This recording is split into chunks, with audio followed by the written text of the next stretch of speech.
I've been looking forward to look back at my reading journal spreads of the past year. This was my second year of book journaling, and while my 2021 setup was all about getting out of my reading slump and reading the many unread books I had lying around, my 2022 setup was an ode to all the books that helped me achieve that goal, and a particular nod to Piranesi, one of my favorites. So I went with pillars, stained glass paintings, clouds, and waves, all in pastel blue and beige colors.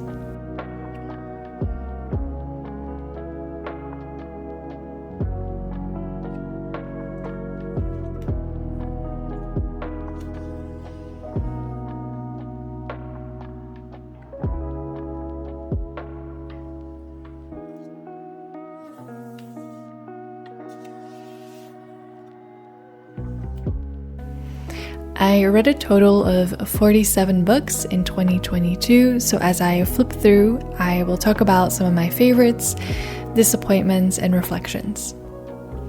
One of my goals was to read some new genres in 2022, and I definitely think I managed to do that. I really got into the fantasy genre, I read some romance for the first time, I struggled but eventually found my way into the thriller genre also.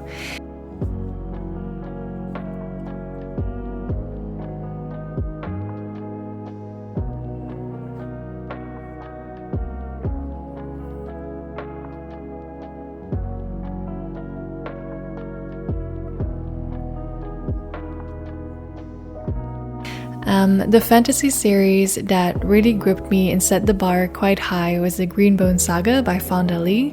It's an urban high fantasy series that involves clan politics, family dynamics, war, and strategy. I really enjoyed this series. It helped me not only to get into fantasy, but also really made me overcome some of my big book fear.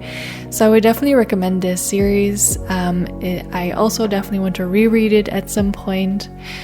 I also read some great fantasy standalones worth mentioning, including Under the Whispering Door by T.J. Klune, and also A Far Wilder Magic by Alison Saft, which I talked about recently. I know that some of you gave me a number of fantasy recommendations, so I hope I get to some of those in 2023.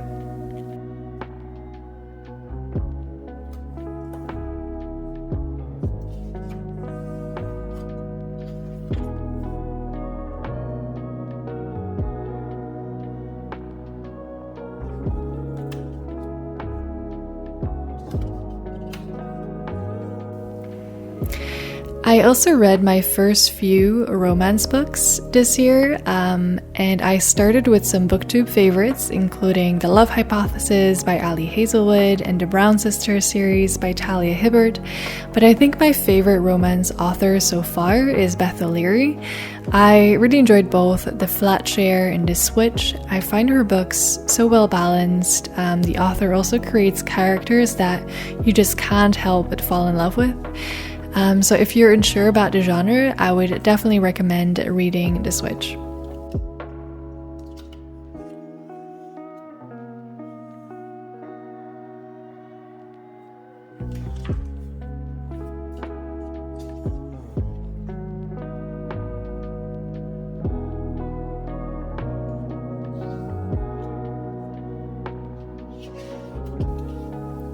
As I mentioned, I struggled to find my way into the thriller genre. I thought I would start off safe with some books that I have heard recommended countless of times. So I read The Silent Patient, which ended up being my least favorite book of the year, and then tried with The Kind Word Killing, which was okay, but didn't really live up to the hype for me. I also read Billy Summers, Stephen King's new book, but was a little bit underwhelmed still. But finally, I was rewarded with And Then There Were None by Agatha Christie, a classic mystery thriller, and then also No Exit by Taylor Adams, thanks to one of your recommendations. So I know there is hope for me with the genre after all.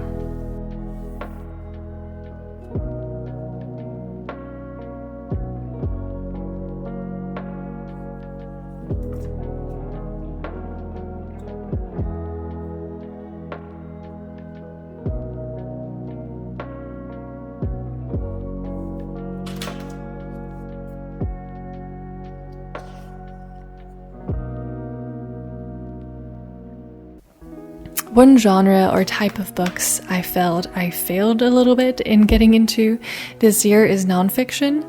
While I really enjoyed the ones that I read, I only ended up reading 7, so that's something I do want to change in 2023. I already mentioned a couple that I would like to read in my 2023 setup video, which I talk a bit more about my TBR for the year.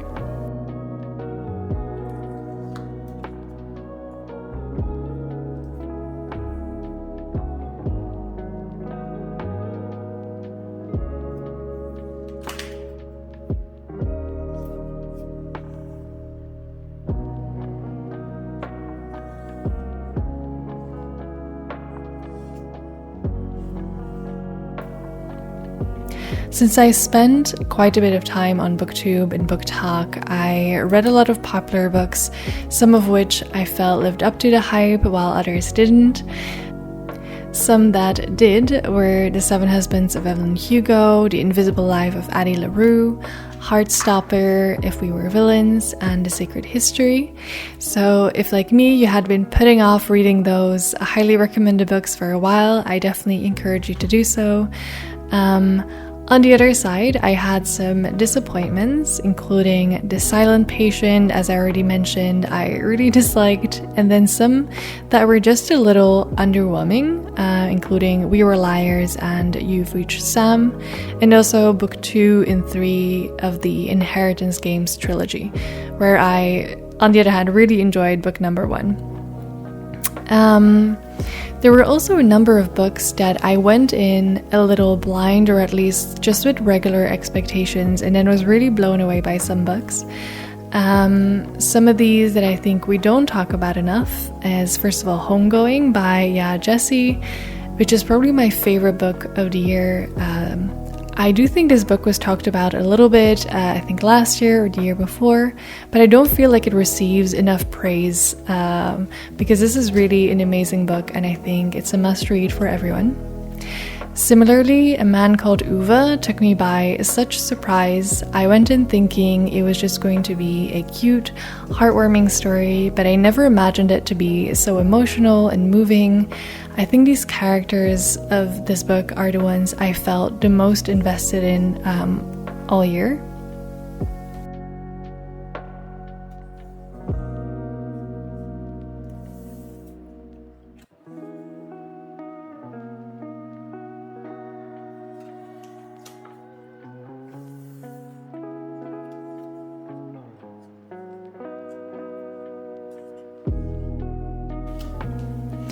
Overall, I think it was a pretty good reading year with some new favorites, only a few books that I really didn't enjoy. I almost reached my reading goal of 50 books, which I think is going to be a standard for me from now on. I would also love to hear from you on how you look back to your reading in 2022, if you have any new favorites, or were particularly disappointed in some, if there are any new genres you discovered you really liked. Let me know about what your reading reflections are for the year.